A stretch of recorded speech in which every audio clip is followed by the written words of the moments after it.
Bismillahirrahmanirrahim. Assalamualaikum warahmatullahi wabarakatuh.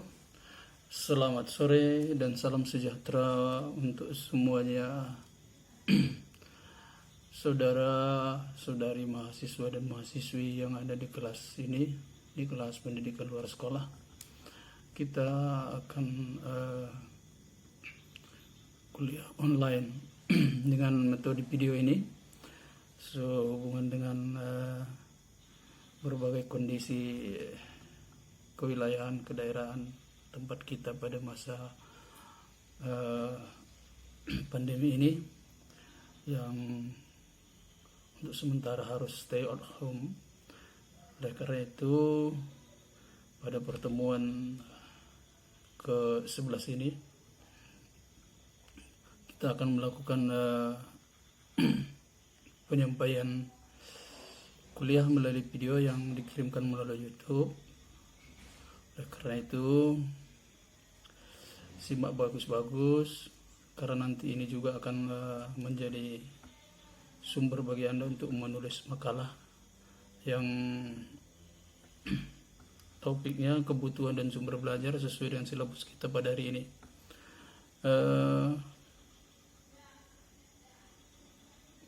Dengan melihat silabus kita, topik ini akan dibagi menjadi 2 kali pertemuan. Pertemuan 11 ini kita akan membahas kebutuhan, dan nantinya pada pertemuan ke-12 atau sesi ke-12 kita akan belajar sumber belajar PLS. Kita akan masuk sesi pertama dengan tujuan manusia belajar tentunya adalah untuk menjadi lebih baik, sehingga kelak ilmu yang diperoleh melalui proses belajar ini dapat diterapkan dalam kehidupan. Itu menjadi yang harus kita camkan tentunya. Tentu dalam melaksanakan proses belajar mengajar terlebih dahulu harus jelas. Apa yang harus jelas? Kenapa manusia melakukan proses pembelajaran? Nah, itu penting, itu kenapa kita harus melakukan proses pembelajaran. Hanya sekedar ikut-ikutan jadi tidak bisa, jadi harus jelas apa yang mau kita pelajari di situ. Makanya ada jurusan-jurusan kalau di pendidikan formal, tapi di pendidikan luar sekolah juga ada kebidangan-kebidangan nanti yang oleh pelaku-pelaku atau pelaksana-pelaksana kegiatan dengan lembaganya mempunyai kekhususan masing-masing. Tentu dalam melaksanakan proses belajar mengajar terlebih dahulu harus jelas kenapa manusia melakukan proses pembelajaran. Hal ini yang berkaitan dengan tujuan dari orang atau manusia dalam mengikuti proses pembelajaran tentunya. Tujuan di sini dapat dipahami sebagai sebuah kebutuhan manusia yang secara lahiriah maupun batiniah harus tercapai. Demikian pula dalam proses pembelajaran manusia juga memiliki kebutuhan yang dalam proses pembelajaran berjalan dengan baik dan sesuai dengan rencana.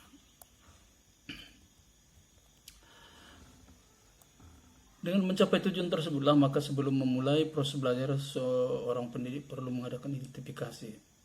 Ini yang akan menjadi fokus kita pertama nanti.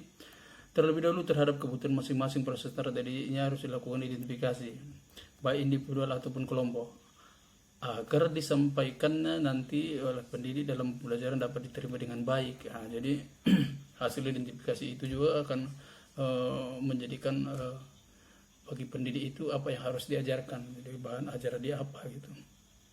Inilah bagian pertama yang akan kenalkan kepada Anda ini. Kebutuhan masing-masing tidak ada batasnya, akan tetapi tidak semua kebutuhan itu pula bisa terpenuhi. Tentu ada batasan-batasan, itulah yang namanya skala prioritas. Ada yang harus diunggulkan, ada yang harus dikedepankan. Nah, itulah dia maksudnya ini. Kebutuhan setiap manusia di dalam kondisi yang dialami bermacam-macam tentunya, atau kebutuhan-kebutuhan itu perlu diidentifikasi untuk menentukan kebutuhan mana yang paling potensial. Jadi dengan segala kemampatan dan pemenuhannya. Jadi ada hal yang manfaatnya besar untuk kita dan manfaatnya besar untuk kita, tapi bagaimana memenuhinya belum tentu. Kenapa? Karena sumber daya keuangan kita itu mungkin lemah atau dan lain-lain. Jadi kesemuanya itu harus disesuaikan dengan kemampuan keuangan kita. Kita harus melihat man money method marketing. Jadi tidak bisa ya satu sisi yang atau lompatan yang kita inginkan menjadi cita-cita saja, tapi ya semua unsur manajemennya harus dilihat juga. Target kuliah kita adalah saya harap mahasiswa nanti mampu memahami dan melakukan identifikasi, mampu memahami dan mampu juga melakukan identifikasi kebutuhan pembelajaran dengan langkah-langkah kebutuhan pembelajaran untuk pelaksanaan pendidikan luar sekolah di dunia nyata. Juga melakukan pengukuran kebutuhan belajar itu sendiri. Kita memasuki setelah mengawali tadi, kita akan memasuki identifikasi kebutuhan belajar. Apa sih identifikasi itu? Identifikasi itu berasal dari bahasa identity atau dalam bahasa Inggris, yang artinya boleh disebut meneliti, boleh disebut menelaah. Yang pada intinya yang merupakan kegiatan mencari, menemukan atau mengumpulkan, meneliti, mendaftarkan, mencatat data dan informasi dari yang ada diterima atau dicari di lapangan. Kebutuhan adalah segala sesuatu yang diperlukan oleh manusia untuk kehidupannya demi mencapai suatu tujuan yang lebih baik. Harus dibedakan antara kebutuhan dan kepentingan. Kepentingan itu hanya sekedar tanpa dipenuhi pun tidak akan terlalu menjadi masalah. Jadi kalau kepentingan itu lebih pada prestis, tapi kalau kebutuhan merupakan sesuatu yang pokok yang harus diemban. Kalau tidak diemban nanti akan menyebabkan hal-hal yang betul-betul merugikan kita. Sedangkan belajar adalah suatu proses perubahan ke arah yang lebih baik, yang mengubah seseorang yang tidak tahu menjadi tahu, yang tidak baik menjadi baik, yang tidak pantas menjadi pantas, dan lain-lain dan sebagainya. Sehingga kebetulan pada dasarnya menggambarkan jarak antara tujuan belajar yang diinginkan dan kondisi yang sebenarnya. Jadi pengertian identifikasi kebutuhan belajar adalah kegiatan atau usaha yang dilakukan untuk meneliti dan menemukan hal-hal yang diperlukan dalam belajar, hal-hal yang dapat membantu tercapai tujuan belajar itu sendiri.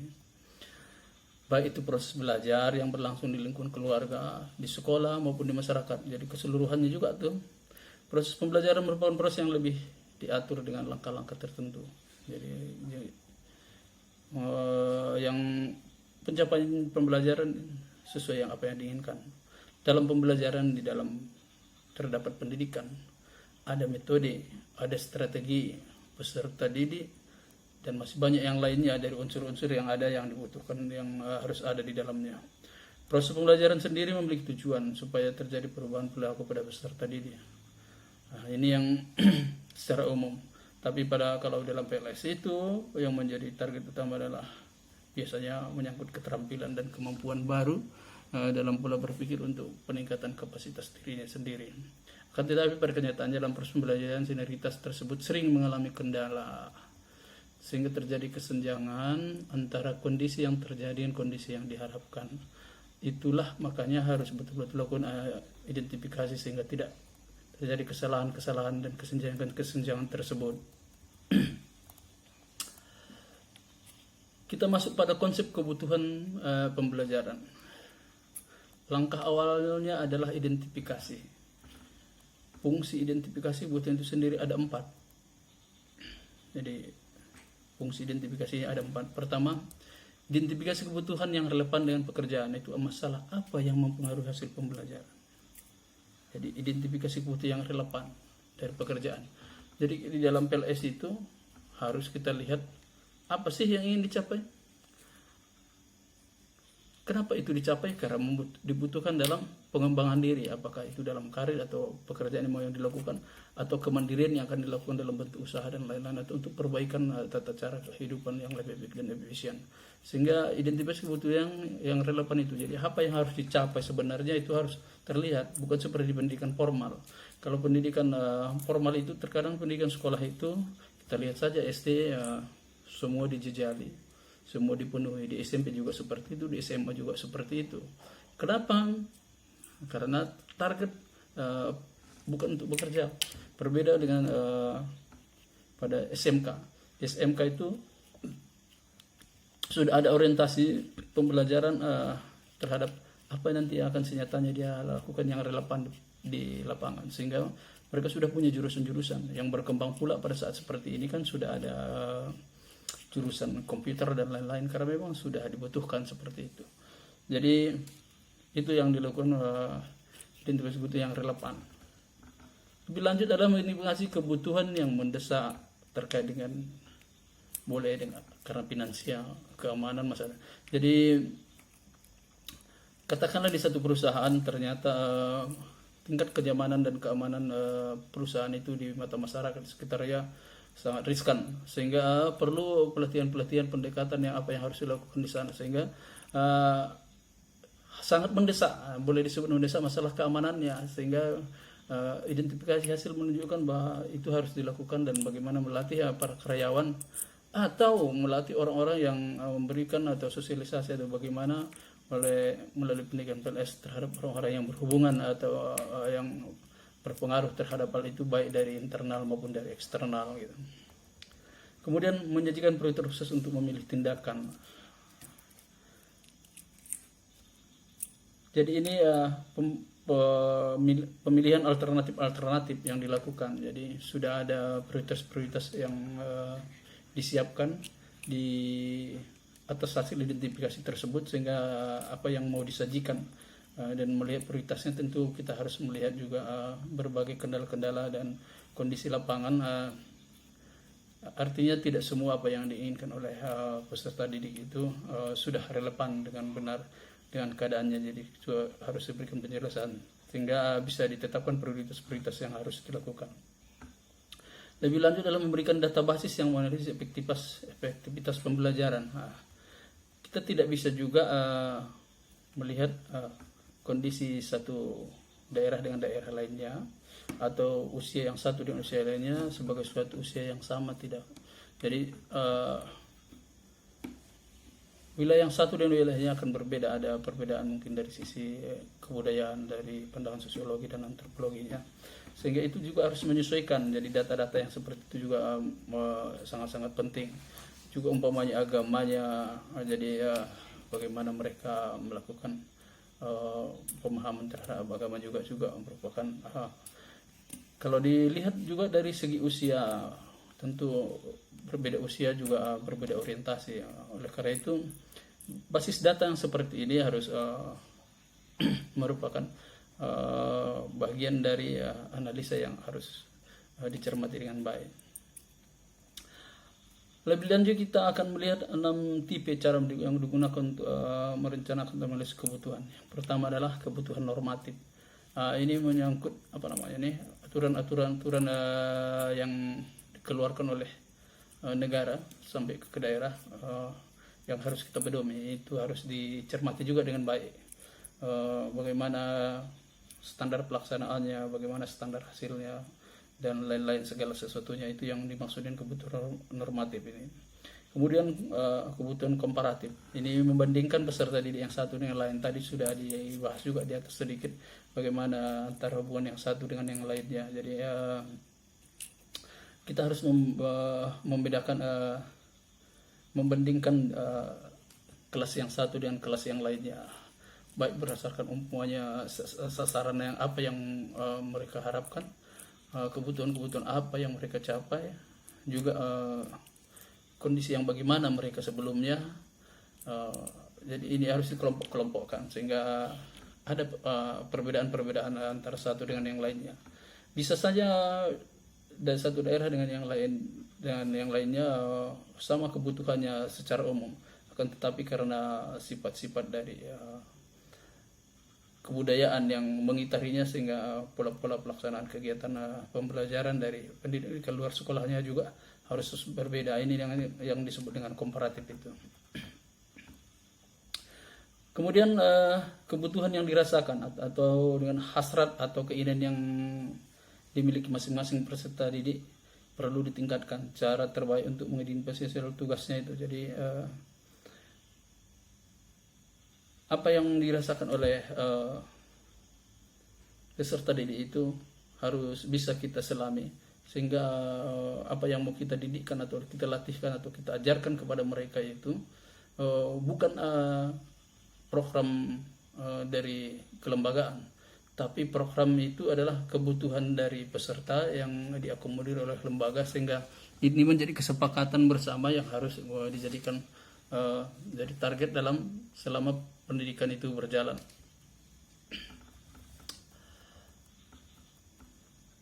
Lebih lanjut ada yang dengan kebutuhan masa depan. Ini dia. Kita itu sering tidak bercermin ke depan.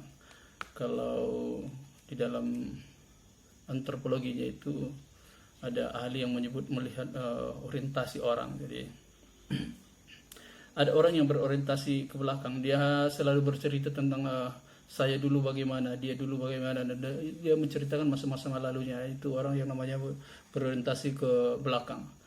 Ada juga orang yang berorientasi masa sekarang, jadi artinya dia senang dan bahagia dengan keadaannya sekarang, dan kecenderungan orang seperti ini adalah sangat stagnan. Jadi dia merasa nyaman dengan keadaan di zonanya sekarang, jadi sulit keluar dari keadaan ini.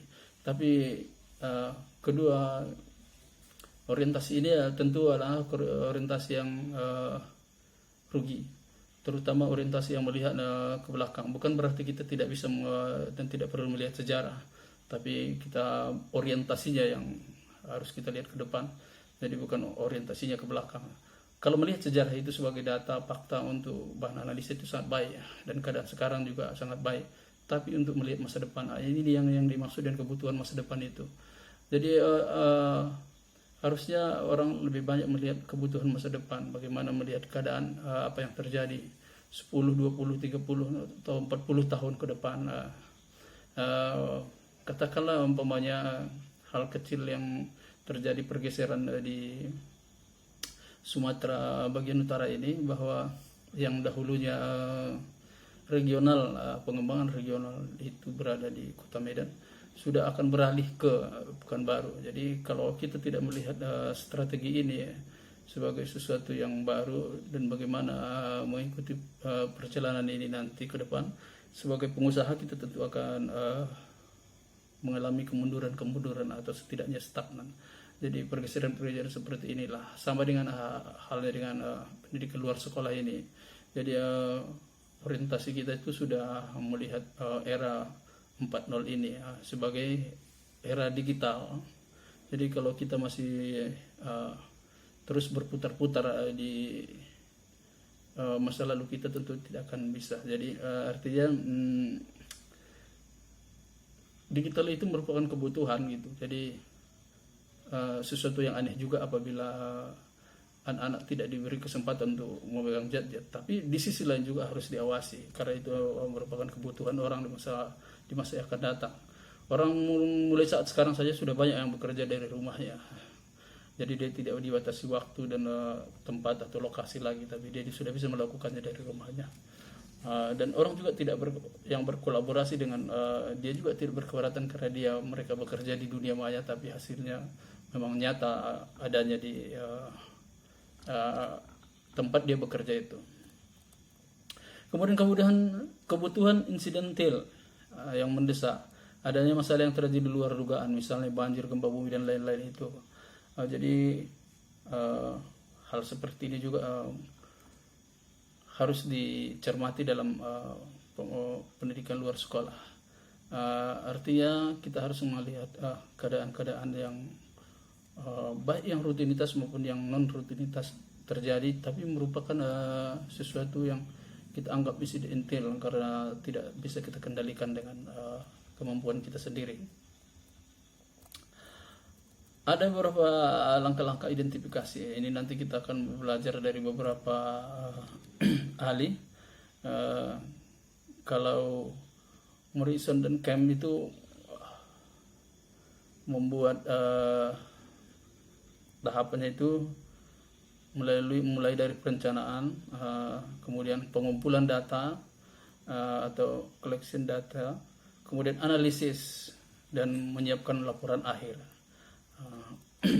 Perencanaan ini merupakan kegiatan pembelajaran yang baik, selalu berawal dari perencanaan matang. Jadi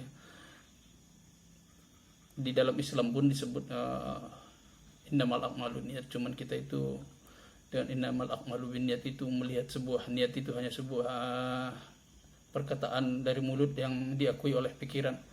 Yang intinya sebenarnya kalau dalam sistem manajemen itu innamal a'malu binniyat itu adalah segala sesuatu itu dimulai dengan perencanaan, seperti itu. Jadi tidak boleh mengartikan itu secara sempit. Jadi agama saja pun sudah menyampaikan sesuatu itu dimulai dengan rencana. Kemudian dilakukan pengumpulan data. Hal yang perlu diperhatikan dalam pengumpulan data yang ini besar kecilnya sampel dan penyebarannya. Jadi ada teknik-teknik yang dilakukan untuk pengumpulan data nanti akan bisa dicermati dalam metodologi penelitian atau metode penulisan ilmiah nanti di mata kuliah yang lain. Nanti di sana cukup jelas. Jadi kita secara singkat saja jelaskan di sini. Analisa data juga seperti itu, merupakan bagaimana ranking, membuat frekuensi, membuat pertimbangan-pertimbangan sehingga data-data itu dapat kita jadikan sebagai sebuah dasar untuk mengambil kesimpulan. Ini juga nanti akan bisa dipelajari di apa yang disampaikan tadi di metodologi penelitian atau mata kuliah yang penulisan ilmiah. Kemudian membuat laporan akhir. Laporan akhir ini tergantung pada apa yang diharapkan. Setidaknya dia ada analisa tujuannya, jadi ada analisa prosesnya, ada analisa hasil dengan dengan grafik yang mudah dibaca.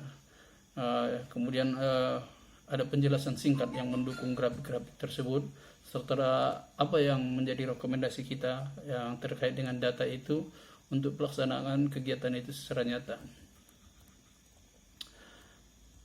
Itu bagian dari proses pembelajaran kita yang lebih lanjut. Kita akan masuk pada kebutuhan pembelajaran yang oleh ahli lain menyebutkan 8 langkah untuk mengidentifikasi kebutuhan pembelajaran. Yang pertama, langkah pertama adalah mengidentifikasi kebutuhan instruksional. Ini merupakan titik tolak dan sumber bagi langkah-langkah berikutnya. Ini merupakan dasar awalnya. Oleh karena itu, keinginan yang terjadi dalam langkah permulaan akan menyebabkan seluruh kegiatan pembuatan instruksional kehilangan arah. Jadi kalau tidak, artinya dia bisa, kalau di awal tidak baik, nanti hasilnya juga ke belakang tidak baik. Pada langkah inilah dikemukakan prosedur mengidentifikasi kebutuhan instruksional dan berhenti setelah perolehan. Nanti kalau kita diperoleh perilaku umum yang perlu diajarkan pada siswa di situ. Setelah dilakukan analisis kebutuhan instruksional, dilanjutkan dengan rumusan tujuan. Jadi ini sangat penting dalam proses pembelajaran ini, bukan hanya pada PLS tapi pada semua proses pembelajaran harus dilakukan. Tujuan instruksional umum atau kita kenal dengan istilah kompetensi dasar. Kemudian rumusan tujuan instruksional umum dapat dikatakan sebagai hasil akhir dari kebutuhan instruksional itu sendiri. Langkah kedua yaitu melakukan analisis instruksional. Ini sudah tadi ya kita lakukan. Sekarang menganalisis instruksional itu.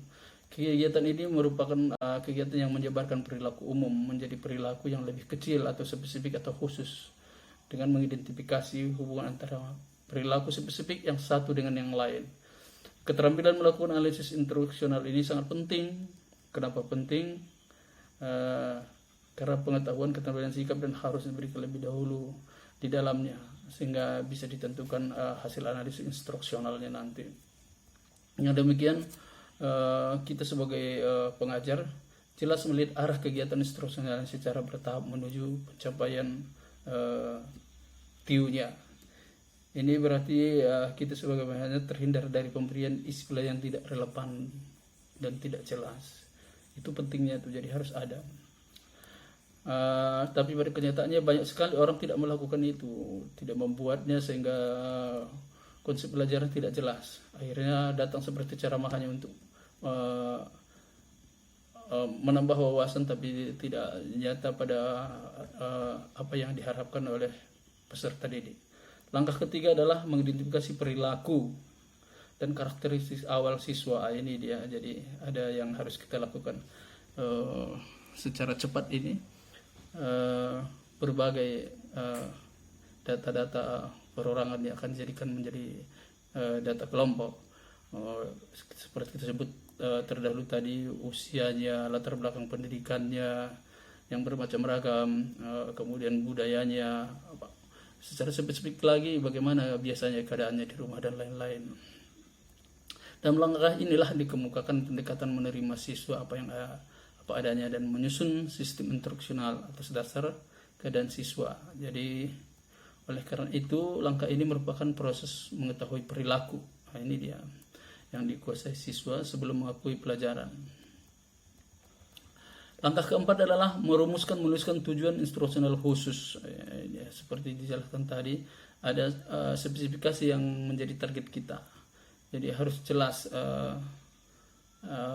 komponen secara lengkap dari audiensnya, behaviornya, kondisinya, dan degree-nya. Jadi ini harus betul-betul lebih spesifik lagi dari tujuan khususnya. Langkah berikutnya itu langkah kelima adalah menuliskan tes acuan patokan yang bertunjuk mengukur sejauh mana tingkat keberhasilan siswa dalam mencapai tujuan instruksionalnya. Jadi hasil pencapaian siswa ini juga merupakan petunjuk sejauh mana tingkat keberhasilan sistem instruksional yang digunakan. Jadi menulis tes acuan ini patokannya untuk menemukan tabir yang spesifik atau dengan menggunakan kisi-kisi sederhana agar dapat memenuhi kebutuhan seorang pengajar untuk menyusun tes yang konsisten. Jadi tidak dilakukan begitu saja, tapi harus jelas di situ sifat-sifat kognitifnya bagaimana, psikomotoriknya bagaimana, maupun afektifnya harus jelas, harus terlihat di sana. Langkah keenam adalah menyusun strategi instruksional yang membahas hal tentang bagaimana sebaiknya seorang pengajar atau kita ini melakukan urutan kegiatan instruksi kita. Ini dilakukan pada setiap kali kita mengajarkan suatu bagian dari mata pelajaran atau yang disebut dengan banyak dikenal dengan sub-sub pokok bahasan. Langkah ketujuh adalah mengemban bahan instruksional berdasarkan strategi instruksional dan tes yang telah disusun. Jadi ini langkah-langkah yang terdahulu menjadi bahan dalam langkah ketujuh ini. Jadi bahan instruksional dapat dikembangkan sesuai dengan bentuk kegiatan instruksinya. Langkah kedelapan adalah mendesain. Ini pekerjaan yang sesuatu yang mengasihkan, karena di sini membutuhkan pemikiran yang luar biasa atas semua langkah-langkah sebelumnya, tapi kita sudah mempunyai kemampuan pemikiran dan konsep-konsep yang kita pelajari dari berbagai sumber, sehingga kita bisa menangani apa yang harus kita lakukan. Kalau tidak bisa kita punya konsep-konsep terlebih dahulu sebelum sampai ke sini, kita akan kesulitan nantinya pada proses-proses yang lebih lanjut dalam mendesain atau melaksanakan apalagi melaksanakan evaluasi formatif ke belakang.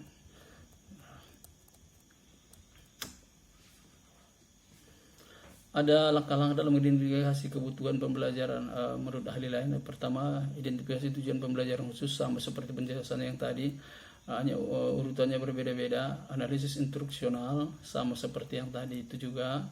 Kemudian analisis peserta didik dan konteks. Ini yang agak berbeda dengan lain. Di sini yang dia maksudkan itu adalah analisis terhadap karakteristik peserta didik yang akan belajar dan konteks pembelajaran. Jadi bukan hanya karakteristik dia bagaimana secara umum, tapi menghubungkan. Jadi sudah ada analisis di sini sebenarnya bagaimana konteksnya, sikap dari orang yang akan belajar itu dengan apa yang akan dilakukan pembelajaran, karena yang dialaskan pada target apa yang diinginkan oleh peserta didik itu sendiri. Kemudian merumuskan tujuan pembelajaran khusus seperti berjalan sama tadi, mengembangkan alat penilaian. Ini sama dengan yang tadi itu membicarakan bagaimana feedbacknya untuk dalam proses pelajaran mengetahui ketercapaian tujuan. Mengembangkan strategi pembelajaran ini sama seperti yang saya jelaskan tadi, ada konsep-konsep terlebih dahulu di pemikiran kita sehingga kita bisa mampu mengatur strategi apa yang harus kita lakukan. Karena strategi itu sesuatu yang luar biasa, artinya orang yang paham mengatur strategi itu kualitasnya sangat luar biasa. Jadi disitulah kemantapan kita mengatur proses pelajaran dengan strategi yang baik. Pengembangan bahan ajar. Pengembangan bahan ajar ini bersangkut paut dengan strategi yang kita lakukan. Tentu apa pendekatan di dalam strategi itu akan kita kembangkan dengan bahan ajar yang akan kita lakukan. Apa yang menjadi targetnya juga akan kita kembangkan dengan pengembangan bahan ajar yang akan kita lakukan. Jadi banyak komponen-komponen yang harus kita pikirkan dalam pelajaran sehingga kompetennya tenaga pengajar itu dapat mengembangkan bahan ajarnya nanti untuk pengembangan lebih lanjut. Merancang evaluasi formatif, ini merupakan model yang digunakan bagaimana melihat secara tidak langsung di lapangan, tapi sudah terlihat bahwa ada hal-hal yang bisa dilakukan oleh peserta didik itu dalam batas-batas. Cuman hanya saja tidak selamanya apa yang mereka hasilkan dalam evaluasi formatif sama dengan apa yang dihasilkan di lapangan. Terkadang bisa terbalik, buruk jadi baik atau baik jadi buruk. Tapi pada intinya biasanya kalau baik tetap akan baik dan pada buruk tetap buruk. Tapi selalu ada exception atau pengecualian yang lain-lainnya. Melakukan revisi ini adalah pertimbangan atas dasar evaluasi. Jadi dilakukan seperti assessment sehingga merevisi sesuatu itu sehingga bisa lebih baik dalam strategi dan bagaimana sumber-sumber pelajaran juga media-media belajar yang harus digunakan kembali. Ada juga 8 langkah dan modifikasi kebutuhan pembelajaran oleh yang lain, yang pada intinya secara singkat menurut modul ini beberapa langkah tersebut: menentukan tujuan dari daftar topik, menganalisis karakteristik peserta didik, menetapkan tujuan pembelajaran, menentukan isi materi pelajaran, kemudian pengembangan penilaian awal, memilih aktivitas sumber pembelajaran. Ini sumber pembelajaran ini harus kita cari yang menyenangkan, apalagi pada proses pendidikan luar sekolah ini. Mereka harus kita buatkan senyaman mungkin, sebahagia mungkin sehingga mereka betul-betul tertarik. Tapi dalam kenyamanan dan kebahagiaan mereka itu jangan sampai kita terlupakan bahwa ada materi dan isi yang betul-betul harus mereka penuhi dan harus mereka mampu dan mapan untuk melakukannya sehingga mereka disebut bisa dengan terampil. Memilih aktivitas dan sumber pembelajaran yang menyenangkan, menentukan strategi pembelajaran merupakan sesuatu yang mutlak. Jadi peserta akan mudah menyelesaikan tujuan apa yang dia harapkan. Itu proses yang menyenangkan. Mengkoordinasikan dukungan pelayanan atau sarana penunjang yang melebihi personil fasilitas ini, kalau kita bicarakan mengkoordinasikan, sering disebut orang bahwa mengkoordinasikan itu adalah sesuatu yang mudah dibicarakan tapi sulit melaksanakan. Sebenarnya tidak, hanya saja bagaimana kita membangun komunikasi, karena koordinasi itu adalah intinya komunikasi dan harus terlihat di sana hal-hal yang saling menguntungkan. Jadi koordinasi itu akan sulit terjadi kalau tidak ada nilai-nilai yang saling menguntungkan di sana. Tentu di antara nilai-nilai yang menguntungkan itu ada juga nilai-nilai harus dia korbankan. Tapi jangan sampai pengorbanan itu lebih tinggi daripada apa yang dia peroleh manfaatnya dari sana. Itu yang menjadi kunci dalam koordinasi, baik mengkoordinasikan kegiatan-kegiatan dengan antara tenaga pengajar. Juga di sana ada koordinasi antara orang dengan fasilitas perjalanan dan perlengkapan di sana. Artinya koordinasi di sini, kebiasaan-kebiasaan tenaga pengajar itu harus dicermati sehingga apa yang dia butuhkan. Ada orang yang tidak bisa lagi masa ini mengajar tanpa ada sarana internet di lingkungan itu. Tapi di sisi lain banyak juga tenaga pengajar yang tidak mengizinkan orang yang dia didik menggunakan internet di ruangannya seperti gadget dan lain-lain. Padahal kalau bagi saya itu, saya selalu menyampaikan, buka gadget Anda. Di sana banyak sumber belajar yang sangat baik. Jangan tidak menggunakannya. Sesulit apapun keadaan, Anda harus memiliki smartphone, karena itu bisa membuat Anda pintar, karena apapun yang Anda inginkan insya Allah ada di sana. Ya, gitu yang saya sebelum. Sementara di sisi lain banyak orang yang tidak mengizinkan itu. Ini hal yang dikaji di dalam mengkoordinasikan kebutuhan-kebutuhan ini. Kemudian mengevaluasi pembelajaran itu sama dengan penjelasan yang kita sampaikan pada pendapat yang lain. Kita masuk pada tujuan pembelajaran umum hasil analisis. Pertama, kebutuhan pembelajaran.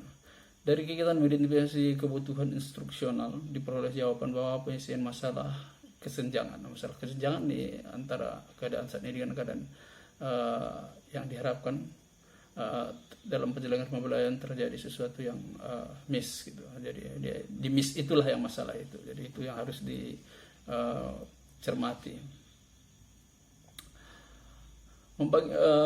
Ada ahli atau pakar belum membagi tujuan pendidikan menjadi kawasan menurut jenis kemampuan yang tercantum menurut Bloom. Yang pertama, tujuan dalam kawasan kognitif. Ini bagaimana mengisi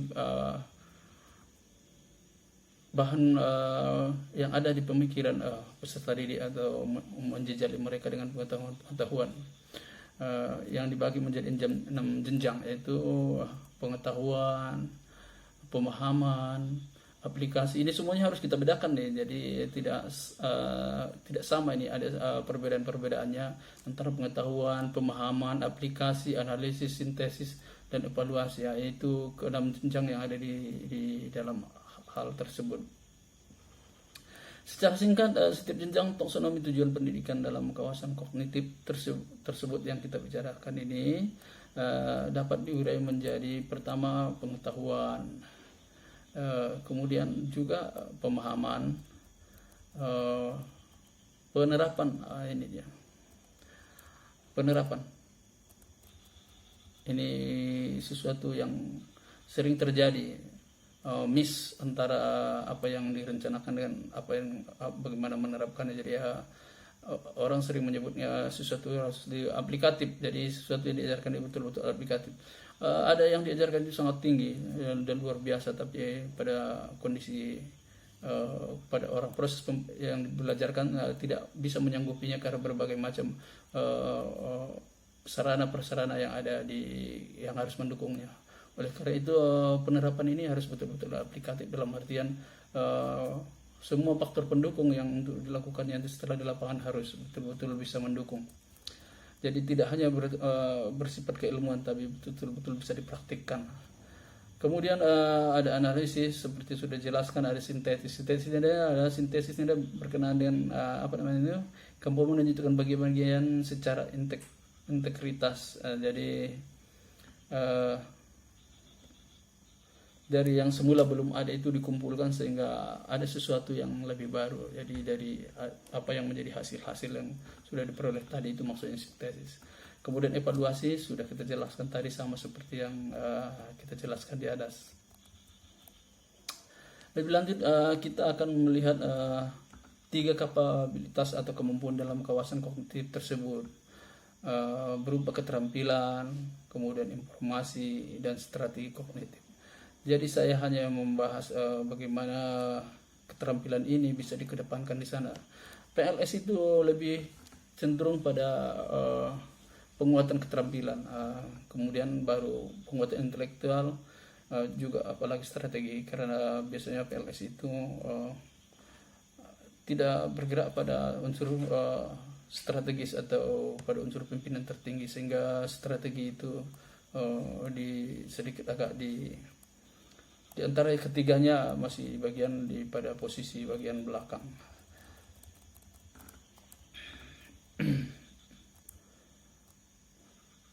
Kemudian ada kawasan efektif menurut Bloom yang dapat diurai sebagai berikut. Pertama, penerimaan meliputi kesadaran akan adanya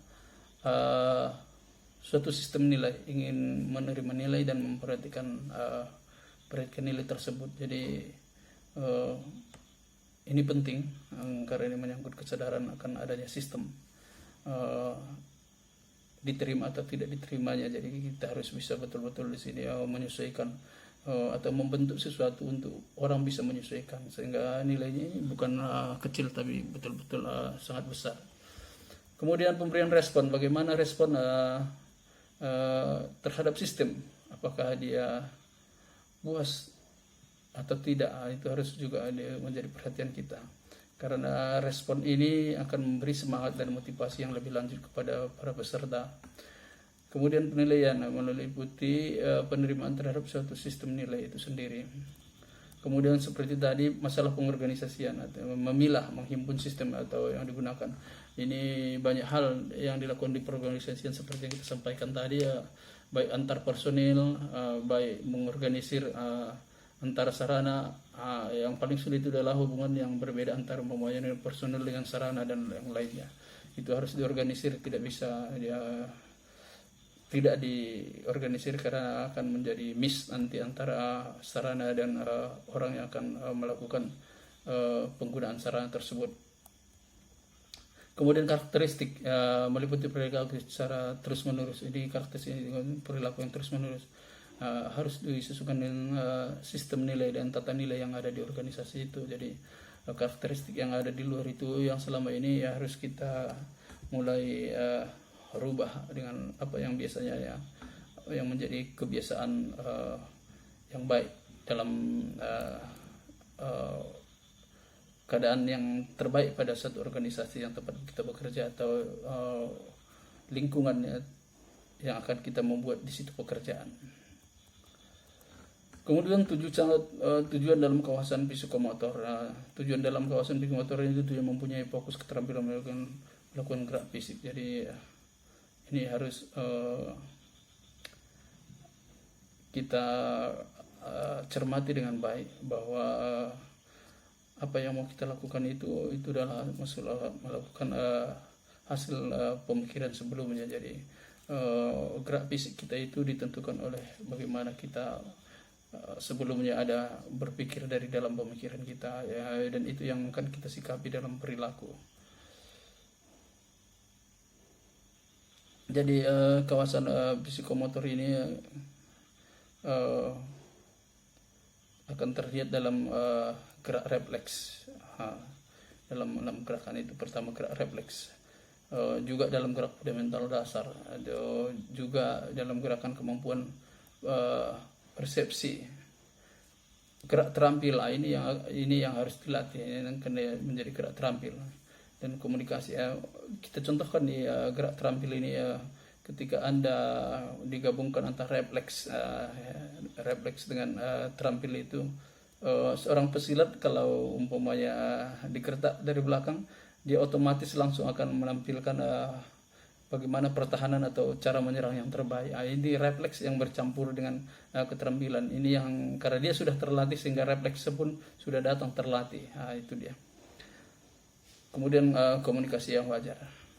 Komunikasi ini paling utama adalah kesantunan atau kenyamanan, sehingga orang tertarik dengan apa yang dengan cara kita berbicara. Baru isinya, sehingga isinya itu kalau menarik bagi orang, tentu harus memberikan kesempatan yang lebih baik kepada mereka terlebih dahulu, sehingga kita tahu arah pembicaraan, sehingga tinggal mengarahkan kemana arah yang akan kita capai nanti, sehingga akan lebih menarik bagi yang bersangkutan. Ini beberapa hal yang dalam pertemuan kita ini perlu saya ucapkan terima kasih banyak kepada seluruh mahasiswa dan mahasiswa saya yang sudah mengirimkan tugasnya kepada saya, baik itu tugas latihan tes formatif, essay, dan pilihan berganda. Jadi ucapkan terima kasih. Bagi yang belum, segera. Saya selalu mengingatkan seperti itu.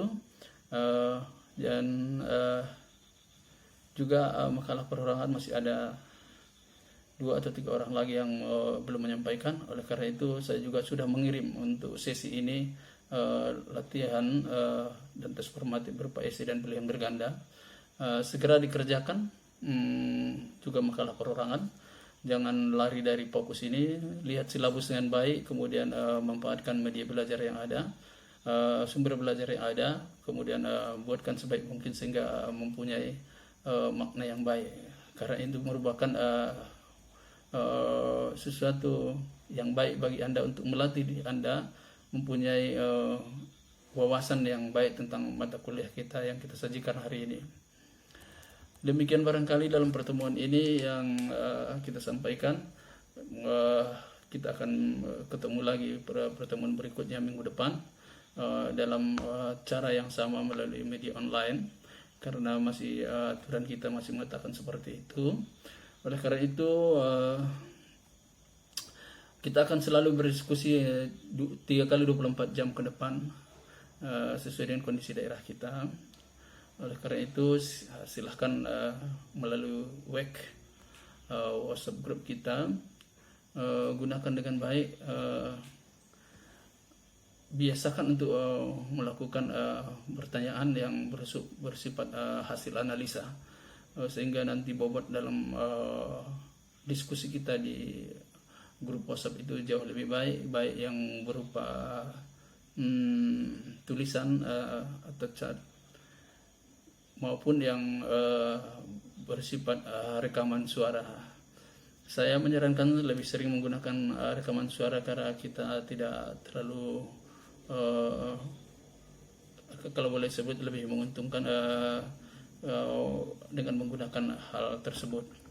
Pada akhirnya saya sesuai dengan kondisi pandemi yang sempat membuat kita tidak tetap muka seperti ini, harus melakukan online. Saya harapkan kepada Anda untuk tidak menyia-nyiakan waktu itu untuk betul-betul stay at home atau betul-betul berada di rumah untuk menjaga protokol kesehatan. Saya ingatkan lagi bahwa keluarga saudara Anda itu belum tentu kondisi yang aman. Rumah Anda belum tentu kondisi yang aman apabila Anda tidak menerapkan protokol kesehatan.